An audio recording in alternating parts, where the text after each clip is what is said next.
আল্লাহ পাক রব্বুল আলামিন আমাদেরকে কবুল করুন। হ্যাঁ জি, আল্লাহ আমাদেরকে কবুল করুন, তৌফিক দান করুন। হযরত পীর সাহেব হুজুর আসছেন।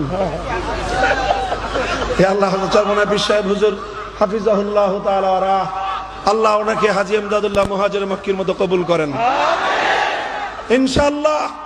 আমরা হাতে হাত রাখতেছি, আপনারা প্রস্তুত হন। অনেক হয়েছে, অনেক 50 বছর দিয়েছি। আগামীর বিপ্লব হবে চূড়ান্ত ইসলামী রাষ্ট্র কায়েমের বিপ্লব ইনশাআল্লাহ। আল্লাহ পাক রব্বুল আলামিন কবুল করেন।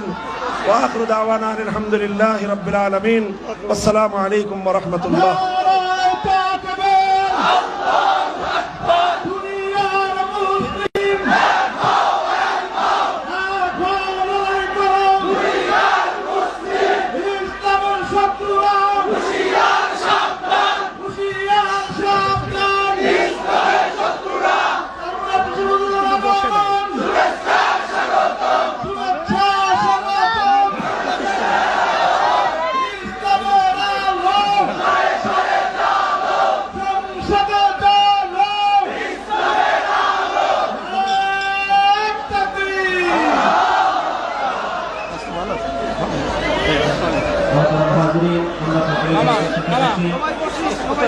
বিভাগীয় কর্মমাদ্রাসা ও কৌশলের উদ্যোগে আজকের ইসলামী মহাসম্মেলনের